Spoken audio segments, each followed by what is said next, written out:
오랜만에 설레는 마음으로 가을 여행을 떠났습니다. 그것도 단풍이 아름다운 계절 10월 중순.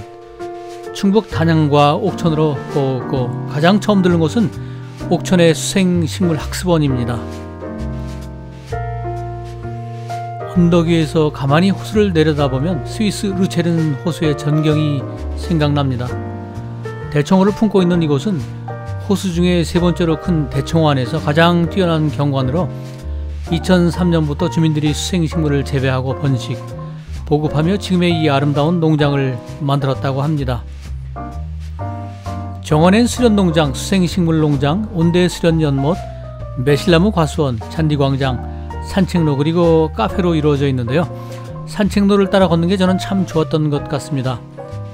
강렬한 햇살이 호수물에 닿으면 은빛으로 살랑이고 천혜의 비경이라는 게 바로 이런 모습이 아닐까요? 겨울을 제외한 봄, 여름, 가을에 운영을 하는데요. 일요일에는 쉬무라고 하니까 꼭꼭 기억해 두시고요. 그리고 보시는 것 같이 생각지도 않게 언덕 끝쯤에 핑크 뮬리가 피어 있어서 가을 감성을 더 자극하고 있고 셀카는 반드시 의무사항처럼 찰칵찰칵. 또 한 가지 비밀을 알려드리자면요. 언덕 위에 세상에서 제일 작은 교회가 있는데요. 이것도 꼭 방문해 보시고요.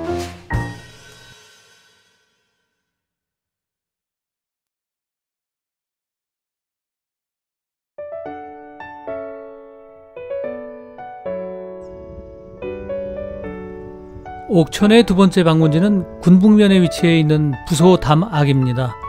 옥천의 삼경으로 원래 산이었지만 대청댐이 준공된 다음에 산 일부가 물에 잠기면서 기암 개석과 바위 절벽이 병풍처럼 드러나고 펼쳐졌다는데요. 물 위로 솟은 기암 절벽의 길이가 무려 700m에 달해서 신기하기도 하고 풍경도 정말 멋집니다. 조선시대 학자 송시엘이 소금강이라 예찬한 추서 8경의 마지막을 장식하는 절경이기도 한데요. 언덕 위에 정자에 오르면 용이 호수 위를 미끄러지시 나가는 형상이 보인다고 하는군요. 애석하게도 제가 어리석어서 그런지 잘 안 보이는 걸 보면 이곳에서 돌을 닦고 가야 하는 건 아닌지 궁금해집니다. 추서정에 올라가 전경 감상을 못 떨어지게 하고요. 걷기 좋은 능선을 따라가면 수묵화에 그려진 그림처럼 양옆으로 절벽과 호수의 풍경이 여유로워 낮잠이라도 청해야 되겠습니다. 신선노름처럼요. 부소담악이란 한자를 풀어보면요. 호수 위에 떠있는 병풍바위란 뜻입니다. 2008년도 국토해양부가 선정한 한국을 대표할 만한 아름다운 하천 100곳 중에 하나로 선정되었으니 이곳은 옥천 여행의 백미처럼 꼭 들러야 할 곳인 셈이죠. 오늘 영상에서는 옥천의 여행지 두 곳을 촬영해서 올려보았는데요. 수생식물원이 첫 번째고요. 그 다음에 부소담악이었습니다. 그 외에 옥천에 유명한 곳은 동이면 친수공원의 유적꽃단지, 청산면 체육공원의 벚꽃길이 유명합니다.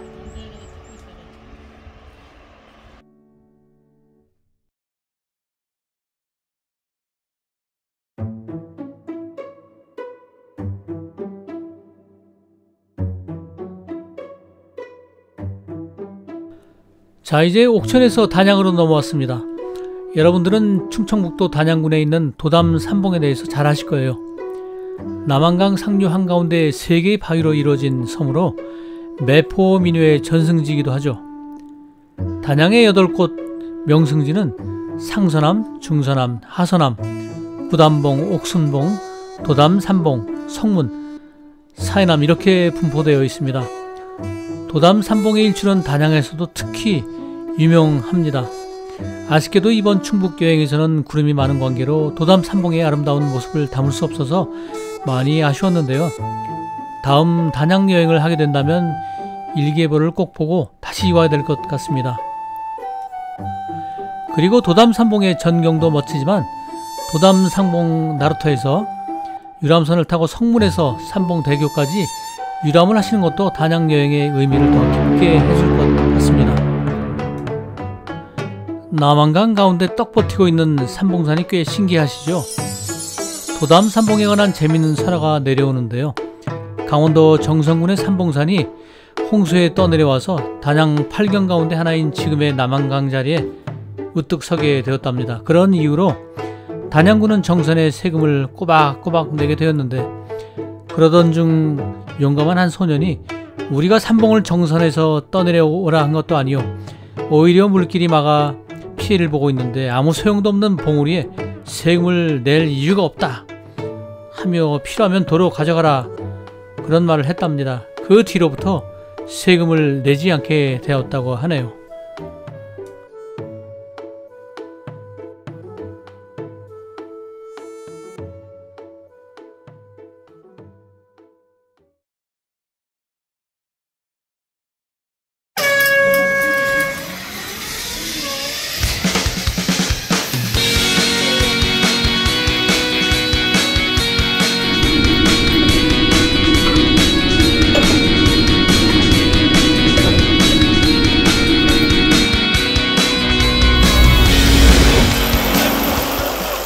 만천하 스카이워크는 충북 단양군에 위치해 있습니다. 남한강 줄기가 이어지며 증돌이 수리섬이 눈앞에 빤히 보이는데요. 다이나믹한 레포츠 시설들이 있어서 사람들이 많이 찾는 것으로 유명합니다. 아래쪽에서 언덕 위를 올려다보면 둥근 원형 모양의 구조물인 전망대가 파란 가을 하늘을 이고 있는 모습으로 소백산과 금수산, 월악산 등 백두대간 명산들을 동서남북 사면으로 감상할 수 있습니다. 그리고 또 세 손가락 형태의 고강도 안전유리 등을 통해서 발밑에 흐르는 남한강을 내려다보면 정말 아찔한데요. 이 시설은 스위스 명소인 피르스트와 많이 닮아있더군요. 또 시루선 남쪽으로 이끼터널과 수양계 B터널이 위치하고 있습니다.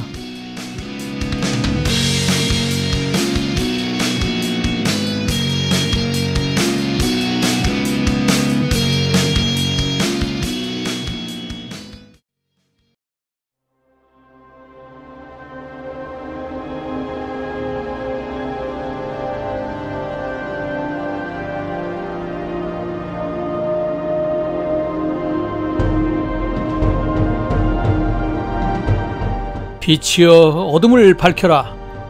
여러분들 잠을 자려고 불을 끄면 정막강산이었다가 천정에 붙여둔 야광 스티커가 천천히 밝아지면서 심장이 쿵쿵대고 무섭던 상황이 종료되는 것을 경험하셨죠. 이번엔 일제가 남긴 터널로 별처럼 반짝이는 아름다운 빛과 다채로운 조명의 조화를 만들어낸 단양의 수양계 B터널을 소개해드립니다. 구석시대의 유물을 모아놓은 유물 전시관도 있고요. 또 현란한 빛의 세리머니가 감동으로 이어지는 곳인데요. 여러 컨셉으로 터널과 야외 무대에 설치해놓은 특별한 빛의 세계가 마법의 나라에 살고 있는 것처럼 어린 시절의 나를 발견하게 되는군요.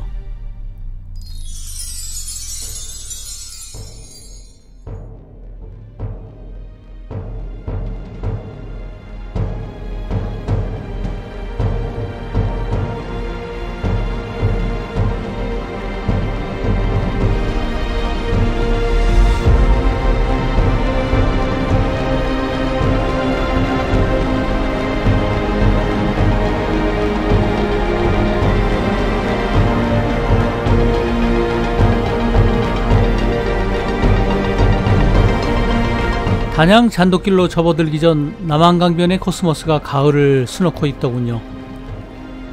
단양 잔돗길의 길이는 1.2km, 상진철교 아래부터 절벽이 마무리되는 만천하 스카이워크 초입까지로 걷는 즐거움과 행복이 묻어나는 감성길이라고 말할 수 있습니다. 천천히 걸으며 슬로우 라이프를 추구하는 이태리의 오르비에토와 같이 모든 상념에서 벗어나 마음을 추스르고 가을의 멋을 한껏 즐길 수 있는 단양 잔돗길 어떠세요?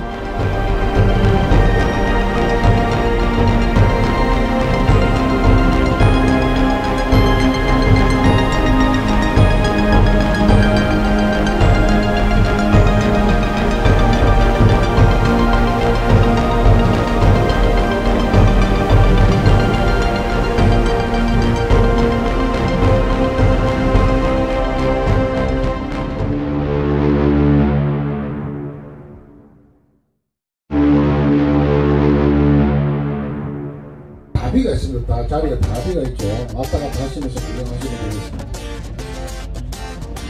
자, 이제 오른쪽 보겠습니다. 오른쪽. 지금부터는 단공간 오른쪽만 구경할 수 있습니다. 왼쪽에 앉아서 오른쪽에 가까만큼 막세로 사는 길. 그리고 이곳은 지대 자체가 석회석으로 이루어진 곳이 많기 때문에 아름다운 석회동굴이 많이 있고, 특히 시멘트가 많이 나옵니다. 쭉 보시면은 마치 벽돌을 한 장씩 쌓아서 올린 것 같은 바위산이 나타나는 신선선자. 저희가 유람선을 탄 곳은 단성면에 위치한 장외 나름입니다.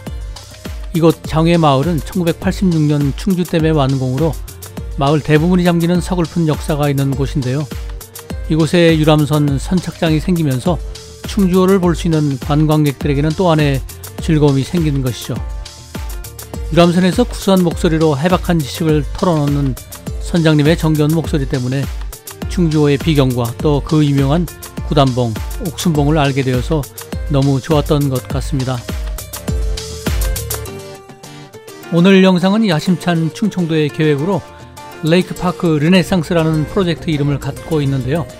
충주호, 괴산호, 대청호 등 757개의 아름다운 호수와 또 저수지를 갖고 있는 충북이 주변에 어우러진 백두대간 종교와 문화유산 등을 연계해서 스토리와 낭만, 힐링 있는 국내 최대의 관광 산업의 육성을 위한 관광 중에 짧은 참여 영상이었습니다. 앞으로도 충북의 아름다운 여행지 많이 사랑해 주시고요. 감사합니다.